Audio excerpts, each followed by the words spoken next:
नीलकंठीय माध्यमिक विद्यालय व NN पालीवाला ज्युनियर कॉलेज नवीन पनवेल सादर करीत आहे शैक्षणिक व्हिडिओ।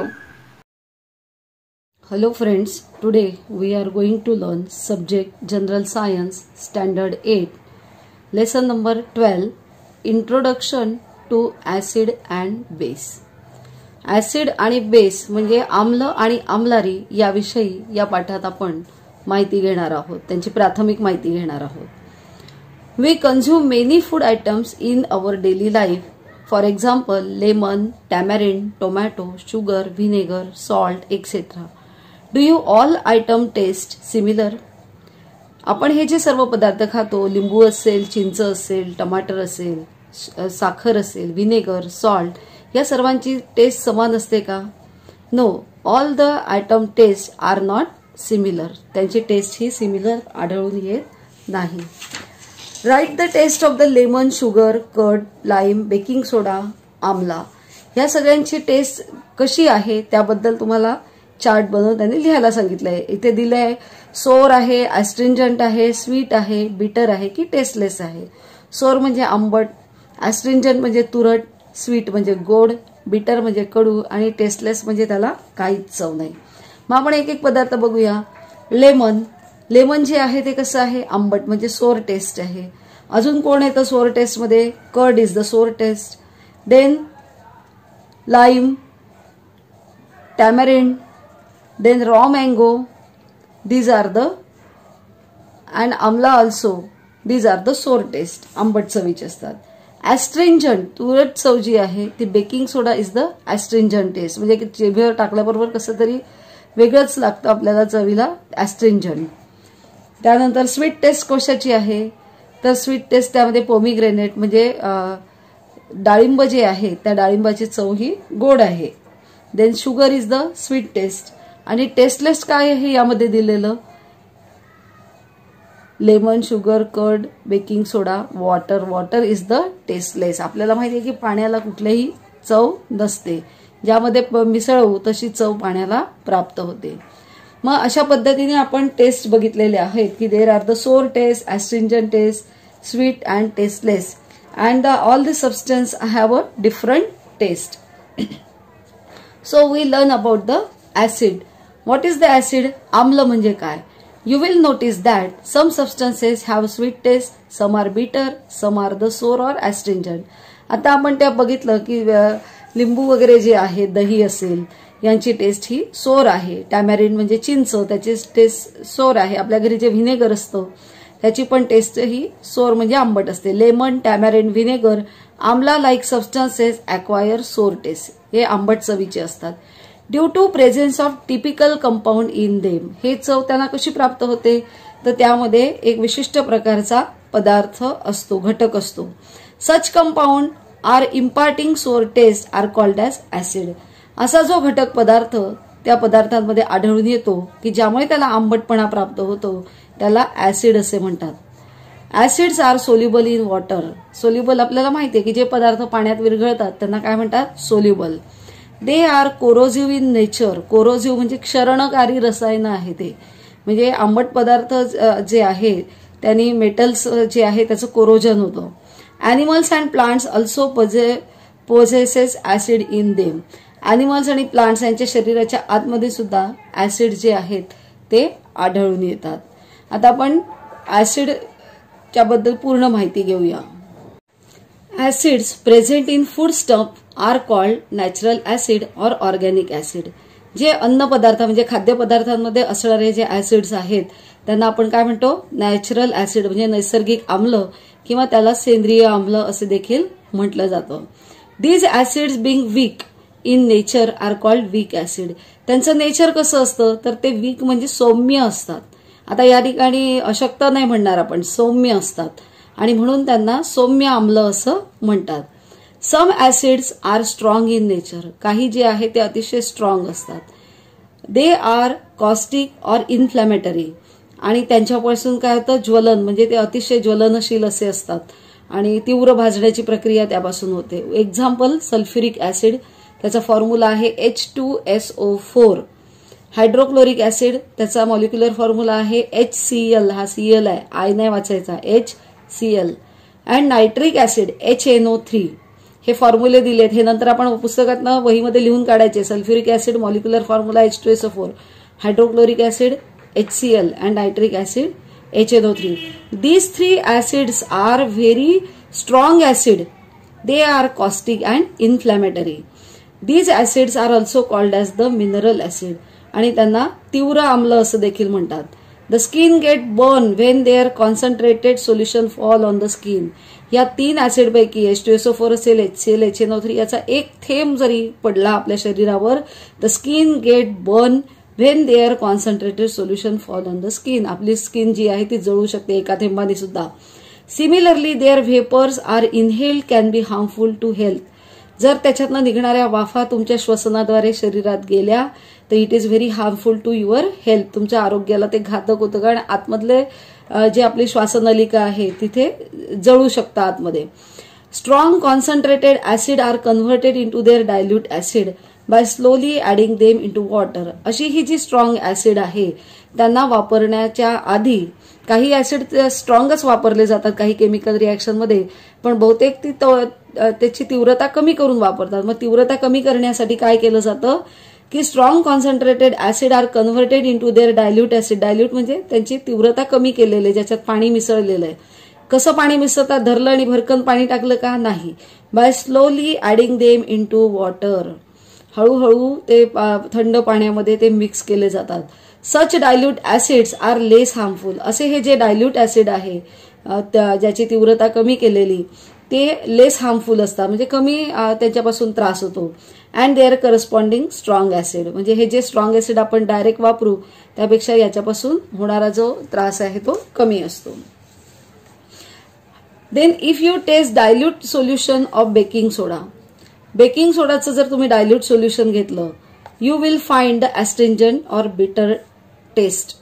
त्याची टेस्ट तुम्हाला बिटर येते. बेकिंग सोडा घ्यायचा आहे, तो पाण्यामध्ये टाकायचा आणि तो पिऊन बघायचा, तर तुम्हाला काय होणार आहे की त्याची चव कळणार आहे.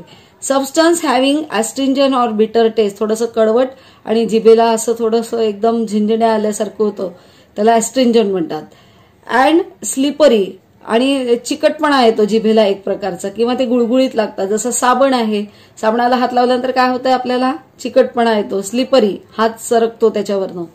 लाईम वॉटर, चुन्याचं जे पाणी आहे त्याचा molecular formula CaOH twice. Baking soda NaHCO3, caustic soda NaOH. Then soap म्हणजे साबण आपला, are called as the bases. याला आम्लारी असं म्हणतात. हे बेस आहे. इथे आपण आम्ल शिकत होतो, ऍसिड म्हणजे काय, इथे आम्लारी म्हणजे बेस सांगितलेला आहे.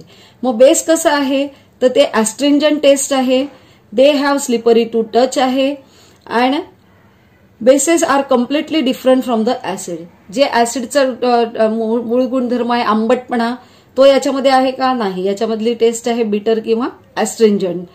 त्या bases are completely different from the acid. Chemically they have properties opposite to that the acid. त्याचे जे गुणधर्म आहेत त्या ऍसिडच्या अगदी विरुद्ध आहेत. दे आर ऑल्सो इन्फ्लॅमेटरी, ते सुद्धा ज्वलनशील आहेत. टू स्किन, म्हणजे हे सुद्धा जर आपल्या शरीरावर पडले तर ती स्किन त्या ठिकाणी बर्न होते. जर ते सोल्युशन कॉन्सन्ट्रेटेड असेल तर, पाण्यात मिसळलेलं असेल तर नाही. पुन्हा ते पण डिस्टिल करतात, म्हणजे पाणी घालून त्याला डायल्यूट करतात. We know that the distil water is a tasteless. त्यानंतर आपल्या घरी जे डिस्टिल वॉटर, बिस्लरी वगैरे जे आहे पिण्याचं पाणी, त्याची चव कशी आहे? टेस्टलेस आहे. टेस्टलेस म्हणजे काय की neither acidic or nor basic. पाणी हे आम्लयुक्त पण नाही आहे आणि बेस पण नाही आहे, आणि म्हणून पाण्याला चव नाही, आणि त्याला आपण न्यूट्रल म्हणतो. म्हणजेच या ठिकाणी कसं आहे ते टेस्टलेस आहे. Substances which are neither acidic nor basics are chemically inert in nature. Touching or tasting of acid base is very harmful. Hence, the typical indicators are used to recognize them. These substances which change their color in the presence of acid or base is called as indicator.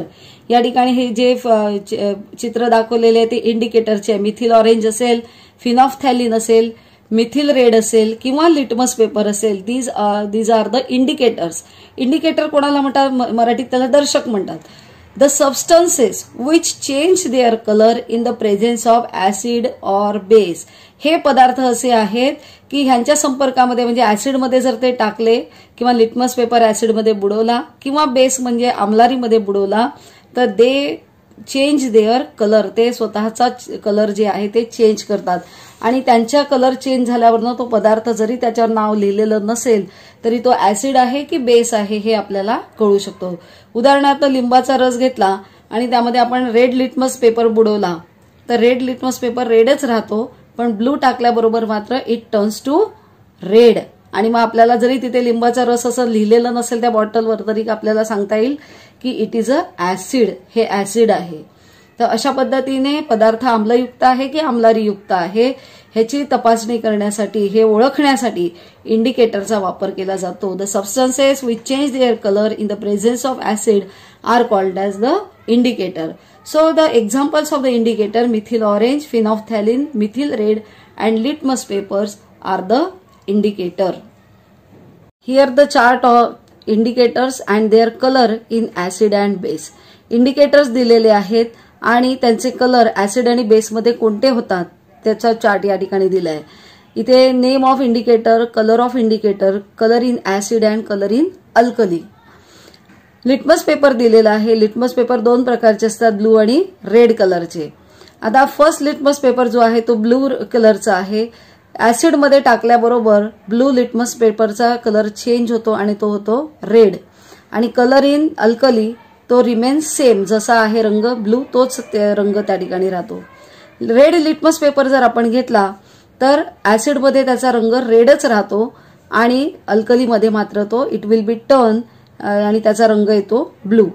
त्यानंतर methyl orange जे आहे त्याचा रंग आहे orange आणि तो ऍसिडमध्ये टाकल्यावर pink colour होतो त्याचा ऍसिडचा आणि अल्कलीमध्ये येलो कलर होतो. फिनॉल्फथॅलिन आहे ते कलरलेस आहे, त्याला रंग नाही आणि ऍसिडमध्ये टाकल्यानंतर फिनॉल्फथॅलिन ते ऍसिड कलरलेसच राहतं, परंतु अल्कली मात्र पिंक कलरची होते. आणि मेथिल रेड जे आहे ते रेड इन कलर आहे, म्हणजे त्याचा रंग लाल आहे आणि ऍसिडमध्ये टाकलं तर ऍसिडचा रंग पण लाल होतो आणि अल्कलीचा रंग येलो होतो. तर अशा पद्धतीने हे जे इंडिकेटर्स आहेत ते आपल्याला पदार्थ आम्लयुक्त आहे की आम्लारीयुक्त म्हणजे these are acid or base याबद्दलची माहिती ते आपल्याला देतात. त्यानंतर making of natural indicators. Natural indicator कसे तयार करायचे इथे तुम्हाला माहिती दिलेली आहे. ॲपॅरेटस आहेत hibiscus, rose, turmeric, red cabbage, leaves, filter paper etcetera. म्हणजे फिल्टर पेपर महत्वाचं आहे. त्यानंतर तुम्ही एकतर जास्वंदाची फुलं, गुलाबाची फुलं, हळद घेऊ शकतात किंवा रेड कॅबेज घेऊ शकतात, त्याची पानं घेऊ शकतात. आणि प्रोसेस सांगितलेली आहे. रब the red petals of the hibiscus flower on the white filter paper. म्हणजे फिल्टर पेपरवर हे जे सगळे पदार्थ दिलेले आहेत वेगवेगळे ते वेगवेगळ्या फिल्टर पेपरवर तुम्ही त्याच्या पाकळ्या चोळायच्या आहेत आणि ही प्रोसेस साधारण 2 ते 4 वेळा करायची. म्हणजे पुन्हा पुन्हा त्याच्यावर ते पाकळ्या चोळून लावायच्या आहेत आणि तो पेपर फिल्टर पेपर वाळवायचा. आणि अशा रीतीने तुमच्याकडे वेगवेगळे हिबिस्कसचा, रोजचा, टर्मरिकचा, रेड कॅबेज लिव्सचा असे इंडिकेटर्स ते तयार होतात. आता हे इंडिकेटर्स तयार झाल्यानंतर त्याची जर आपल्याला ओळख बघायची आहे की खरंच त्याचा परिणाम होतो का तर त्यासाठी प्रयोग करून बघायचा आहे. Put some drop of the following substances on the indicator paper. इथे जे दिलेले आहे लाईम ज्यूस असेल किंवा लाईम वॉटर आहे ते तुम्हाला त्या तुमच्या तयार केलेल्या इंडिकेटर पेपरवर टाकायचं आहे आणि काय होतंय ते बघायचं आहे. फर्स्ट लाईम ज्यूस जर आपण टाकला तर टर्मरिकचा जो पेपर तुम्ही तयार केलेला असेल इंडिकेटर पेपर तो येल्लो कलरचा होतो आणि त्याची टेस्ट कुठली येते, ऍसिडिक येते. त्यानंतर लाईम वॉटर जी आहे, लाईम वॉटरमध्ये टर्मरिक पेपरवर लाईम वॉटर टाकल्यानंतर चुन्याची निवळी, कॅल्शियम हायड्रॉक्साईड दिलंय बघा इथे, चुन्याचं पाणी टाकल्याबरोबर त्याचा रंग लाल येतो. म्हणजेच ही टेस्ट कुठली आली आहे इथे, बेस आली. म्हणजे lime juice is the acid and lime water is the base. अशा पद्धतीचे त्याचं येत आहे. आणि लाईम ज्यूसमध्ये त्याचा रंग कुठला आलेला आहे, येलो, आणि लाईम वॉटरमध्ये त्याचा रंग आलेला आहे रेड इन कलर. हा जे रंग चेंज होतात आहे त्यावरून तो पदार्थ ऍसिडिक आहे की बेसिक आहे हे आपण त्या ठिकाणी ओळखू शकतो. Here we take some solutions like lime juice, ammonium hydroxide, hydrochloric acid and vinegar, and also we take the indicators red litmus, blue litmus, phenolphthalein, methyl orange, and we taste the how is the solution is acidic or basic, nature of the solution. The solution is acidic or whether it is the basic. So first we take the lime juice. The red litmus paper, इथे आपल्याला हे दोन आकृत्या दाखवल्या त्या पद्धतीने litmus पेपरची test केली जाते. Effect of acid and base on the litmus paper. Take the litmus paper. Here we take the blue litmus paper and we put in the lime juice. It will be turn. The colour is change. The blue litmus paper is change in red colour. म्हणजेच lime juice मध्ये red litmus lime juice मध्ये टाकल्याबरोबर इथे कुठला रंग येतोय? Red colour येतोय. रेडचा रेडच colour राहतो. आणि blue litmus paper is change in to red colour. आणि फिनॉल्फ्थॅलीन मध्ये सोल्युशन इज द कलरलेस. आणि मिथिल ऑरेंज मध्ये it turns the pink solution. आणि ह्याची टेस्ट कुठली आली आपल्याला? ह्या सर्व रंगावरून काय कळलं हे की सोल्युशन कसं आहे? ऍसिडिक आहे. Solution is the acidic. त्यानंतर इथे अमोनियम हायड्रॉक्साईड आपण घेतलेला आहे. Blue litmus paper ammonium hydroxide मध्ये बुडवल्याबरोबर त्याचा रंग येतो ब्लू. ब्लू लिटमस पेपर तो चेंज होत नाही, तो आहे तसाच राहतो ब्लू कलर मध्ये. फिनॉल्फ्थॅलीन मध्ये त्याची जो कलर आहे तो पिंक होतोय, सोल्युशनचा कलर. मिथिल ऑरेंज असेल तर तिथे येलो कलर होतोय आणि त्याची जी टेस्ट आली आहे या कलरवरून ब्लू कलर रेड लिटमसचा ब्लू कलर झाला आहे. इथे फिनॉल्फ्थॅलीन मध्ये पिंक सोल्युशन झालेलं आहे. मिथिल ऑरेंज मध्ये येलो सोल्युशन झालेलं आहे. फिनॉल्फ्थॅलीन मध्ये पिंक झालेलं आहे. या सर्वांवरून आपल्याला काय कळतंय? It is a basic in nature. सोल्युशनचं जे नेचर आहे ते बेसिक आहे. देन हायड्रोक्लोरिक ऍसिड घेतलेलं आहे, HCl घेतलेला आहे. रेड लिटमस टाकला, ऍसिड मध्ये रेड लिटमस टाकला तर त्याचा रंग चेंज होत नाही, तो इट विल बी रेड, लालच राहतो. पण ब्लू लिटमस पेपर ऍसिड मध्ये टाकल्याबरोबर इट विल बी चेंज आणि तो कुठला रंग दाखवतो? रेड कलर दाखवतो. त्यानंतर फिनॉल्फ्थॅलीन जर आपण ऍसिड मध्ये टाकलं तर कलरलेस येतंय. कलरलेस द्रावण तयार होतंय. इकडे मिथिल ऑरेंज मध्ये टाकल्यानंतर पिंक येतंय आणि इकडे त्याच्यावरनं आपल्याला या कलरवरनं त्याचं नेचर कळलेलं आहे. कसं आहे ते? ऍसिडिक. व्हिनेगर तुम्हाला माहित असेल, आपल्या प्रत्येकाच्या घरी व्हिनेगर असतं, व्हाईट व्हिनेगर. किंवा तुम्ही जे चायनीज पदार्थ वगैरे खातात त्यामध्ये सुद्धा हे व्हिनेगर थोडं थोडं टाकलं जातं. सॉसेस जे असतात ते वेगवेगळे. तर त्या व्हिनेगरमध्ये सुद्धा टेस्ट जर आपण लिटमसची केली तर रेड लिटमस पेपर रेड राहतो. Blue litmus paper turns the red. Phenolphthalein मध्ये कलरलेस सोल्युशन आणि मिथिल ऑरेंज मध्ये पिंक कलर होतोय त्याचा. आणि nature of the solution is the acidic. Vinegar is the acidic. It is a sour taste. Sour taste वरनं पण करू शकतात, पण आपण बघितले काही ऍसिड खूप स्ट्रॉंग असतात, मग त्याची आपण टेस्ट करू शकतो का? नाही. आणि म्हणून त्यासाठी इंडिकेटर वापरले जातात की ते पदार्थ ऍसिडिक आहे का बेसिक आहेत. आणि इथे आपल्याला टेस्ट करून दाखवलेली आहे. इथे दुसऱ्या बाउलमध्ये जो पदार्थ घेतलाय त्यामध्ये रेड लिटमस टाकलेला आहे. रेड लिटमस टाकल्याबरोबर it colour is change. Red litmus turns blue. त्याचा रंग ब्लू झालाय. म्हणजे हे जे सोल्युशन आहे हे बेसिक आहे, बेस आहे. इकडे ऍसिड होतं म्हणून ब्लू लिटमस लाल रंगामध्ये कन्वर्ट झाला आणि इकडे लाल लिटमस निळ्या रंगात कन्वर्ट झाला. म्हणजे हा बेस आहे आणि हे ऍसिड आहे. तर अशा पद्धतीची टेस्ट करून आपण पदार्थ ऍसिडिक आहे की बेसिक आहे ते आपण सांगू शकतो, त्याचं नेचर काय आहे ते. Here some of the questions. What happened? First question is what happened when sour substances like lime juice, tamarind water fall on the Shahabad stone or kitchen platform? Why? आपला जो किचनचा प्लॅटफॉर्म असतो म्हणजे ओटा असेल किंवा शहाबादी फरशी असेल, यावर जर लिंबाचा रस किंवा चिंचेचं पाणी जर पडलं तर काय होतंय? तर हे सबस्टन्सेस कसे आहे? These substances are sour in taste. So they are the acidic in nature.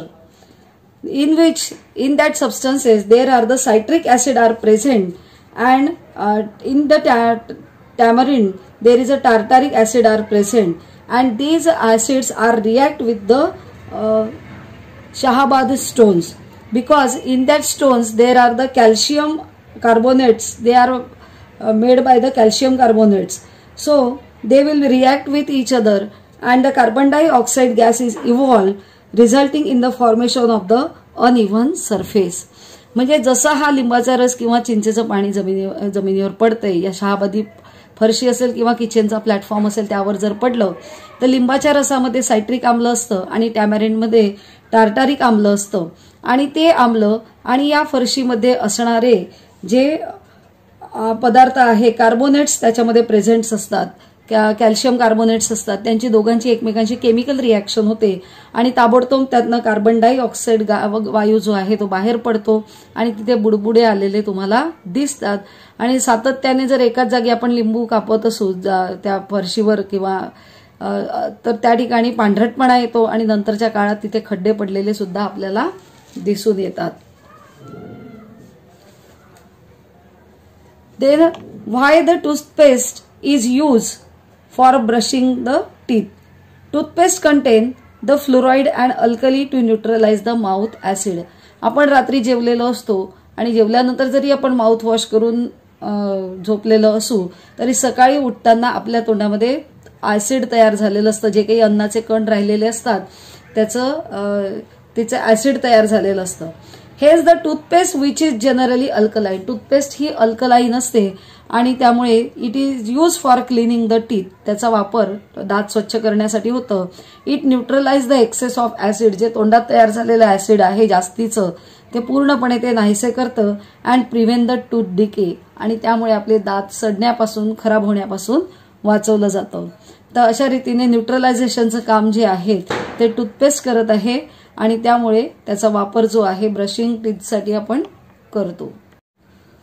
आता आपण ऍसिडच्या प्रॉपर्टीज बघूया. What is the acid? Acid is such a substance which gives H positive ion in solution state. Example HCl dissociates in the water solution.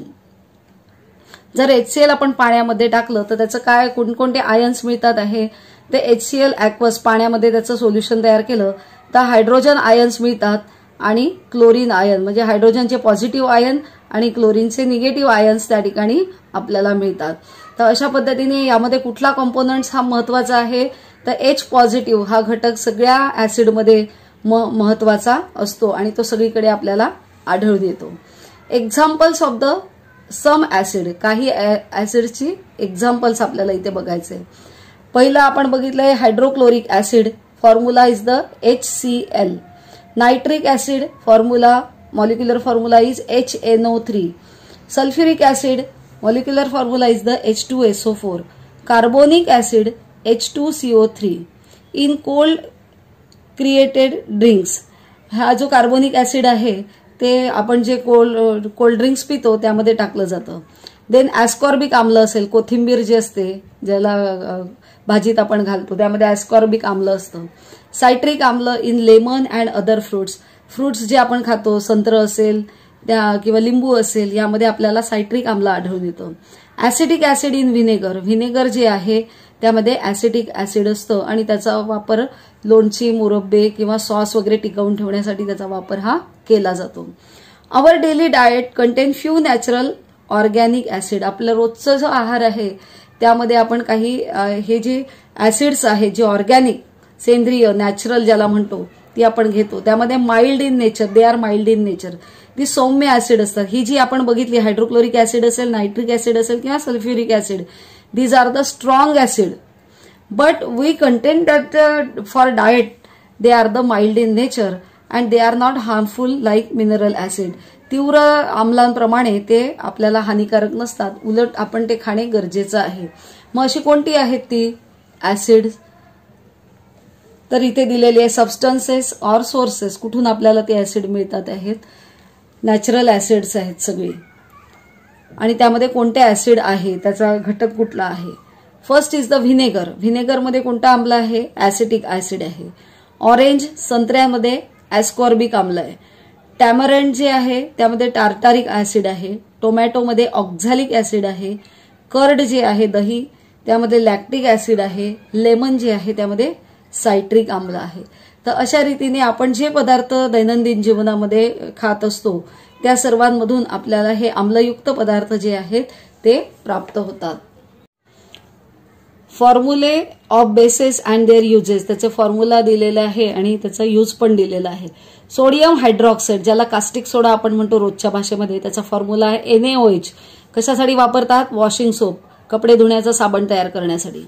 Potassium hydroxide, त्याला potash म्हणतात, त्याचा formula आहे KOH. OH घटक आहे बघा प्रत्येक ठिकाणी, ते बघायचं चलायचं. सोप तयार करण्यासाठी किंवा शॅम्पू तयार करण्यासाठी त्याचा यूज होतो. कॅल्शियम हायड्रॉक्साईड, ज्याला लाईम वॉटर, चुन्याची निवळी म्हणतात, CaOH2 हे त्याचा मॉलिक्युलर फॉर्म्युला आहे आणि त्याचा कशासाठी उपयोग होतो? लाईम व्हाईट वॉशिंग, का पांढरे कपडे धुण्यासाठी किंवा यासाठी त्याचा वापर हा केला जातो. Magnesium hydroxide, milk of magnesia. Magnesium hydroxide जे आहे त्याला नाव आहे मिल्क ऑफ मॅग्नेशिया. MgOH2 हे त्याचं फॉर्म्युला आहे, मॉलिक्युलर फॉर्म्युला. आणि ऍसिडिटी रेझिस्टन्स मेडिसिन आहे, अँटॅसिड ज्याला म्हणतात, की जर खूप ऍसिडिटी झालेली असेल तर डॉक्टर आपल्याला काय देतात? मिल्क ऑफ मॅग्नेशिया देतात, म्हणजे ते पोटात गेल्याबरोबर लगेच ऍसिड हे न्यूट्रलाइज होतो. Then ammonium hydroxide, NH4OH molecular formula आहे आणि फर्टिलायझर तयार करण्यासाठी त्याचा यूज केला जातो. आता प्रॉपर्टीज कोणत्या आहेत अल्कलीजच्या? तर बेसेस हॅज बिटर टेस्ट. आम्लारी जी आहे, बेस जी आहे, त्याची टेस्ट कशी आहे? बिटर. आणि अजून आपण बघितली होती ऍस्ट्रिंजंट आहे. They are slippery. जर साबणाचं पाणी हातामध्ये घेतलं तर ते गुळगुळीत लागतं, म्हणजे they are slippery. Bases content hydroxide, त्यामध्ये कुठला घटक महत्वाचा आहे? OH निगेटिव्ह आयन हा महत्वाचा घटक आहे, is a main constituents. Metal oxides are generally basic in nature. मेटलची जी ऑक्साइडे असतात ती जनरली बेस नेचरची ती असतात, म्हणजे ती आम्लारीयुक्त असतात. आणि नंतर आहे न्यूट्रलायझेशन. आतापर्यंत आपण ऍसिड आणि बेस आपण बघितलंय, आता आपल्याला बघायचं आहे न्यूट्रलायझेशन. न्यूट्रलायझेशन म्हणजे उदासीनीकरण, की आम्ल आणि आम्लारी, ऍसिड आणि बेस हे दोन जर एकत्र केले आपण तर काय होतंय? It will be neutralise. We have seen that acid contain H positive ion, hydrogen ions, and base contain OH negative ions. Salt and water are form by the combination of the acid and base. जर हे आपण घेतलेलं acid घेतला आणि base घेतला, हे दोन्ही जर एकत्र आपण केले टेस्ट ट्यूब मध्ये तर काय मिळतंय आपल्याला? सॉल्ट अँड वॉटर आपल्याला मिळतात ह्या दोघांच्या कॉम्बिनेशन मधून. आणि ते जे सोल्युशन आहे त्याला न्यूट्रल सोल्युशन असं म्हटलं जातं. ऍसिड प्लस बेस काय तयार झालंय? Salt plus water. मग ऍसिड कुठलं घेतलंय आपण? Hydrochloric acid. आणि बेस घेतलेला आहे सोडियम हायड्रॉक्साईड घेतलेला आहे. त्याबरोबर NaCl सोडियम क्लोराईड तयार झालेलं आहे आणि पाणी तयार झालेलं आहे. सोडियम क्लोराईड म्हणजे मीठ त्या ठिकाणी तयार झालेलं आहे आणि हे पाणी त्यापासून तयार झाले. This reaction is known as the neutralisation. उदासीनीकरण असं या प्रोसेसला म्हटलं जातं. इथे आपल्याला जी पट्टी दाखवलेली आहे ती pH स्केल आहे. pH of some common substances shown on a pH paper. Colours are only the rough guide. या ठिकाणी याचे जे कलर्स आहे ते पदार्थ ऍसिडिक आहे की बेस आहे ते आपल्याला दाखवतात. त्याच्यावर क्रमांक दिलेला असता. मधोमध इथे 7 दिलेला आहे. नंतर 7 पासून 6, 5, 4, 3, 2, 1, 0 इकडे आलेला आहे. 7 पासून पुढे वाढत गेले 8, 9, 10, 11, 12, 13, 14. म्हणजे pH जो आहे तो इकडे वाढत गेलेला आहे आणि इकडे कमी होत गेलेला आहे. 7 ज्या पदार्थाचा pH असतो, सामू जो असतो तो कोणाचा आहे? प्युअर वॉटर आणि ब्लड. आपण आधीचा धडा शिकताना पण बघितलंय की ब्लड जो आहे त्याचा pH किती आहे? 7.4 एवढा आहे. प्युअर वॉटरचा पण किती आहे? 7.4. Water is a neutral. It is nor acidic और नॉर बेस. ऍसिडिक पण नाही आणि बेस पण नाही, म्हणजे ते न्यूट्रल आहे. मग 7 हा आकडा आपल्याला पदार्थ न्यूट्रल आहे हे दर्शवतो. पण जर तो आकडा वाढत गेला तर तो काय झालेला आहे? तिथे बेस पदार्थ हा बेस म्हणजे आम्लारी युक्त होत जातो. मग मिल्क ऑफ मॅग्नेशिया असेल, सोडियम हायड्रॉक्साईड सोल्युशन असेल, ही सर्व आम्लारी आहे. पण जर त्याचा pH कमी होत गेला 6, 5 तर त्या ठिकाणी तो पदार्थ ऍसिडिक होत जातो. इथे आपल्याला दाखवलेला आहे 2 हा जो आहे 2.2 हा pH कोणाचा आहे? लेमन ज्यूसचा आहे. गॅस्ट्रिक ज्यूस म्हणजे आपल्या पोटामध्ये असणारा जो ॲसिड असतं तो 1.2 आहे, म्हणजे तो मोर ॲसिडिक आहे लेमन ज्यूसपेक्षा पण. तर अशा पद्धतीने ॲसिड आणि बेस बघण्यासाठी त्यांचा किती सामू आहे किंवा pH आहे त्यासाठी ही pH स्केल वापरली जाते. त्याचप्रमाणे आपण बघूया, डू यू नो दॅट, आपल्याला या ठिकाणी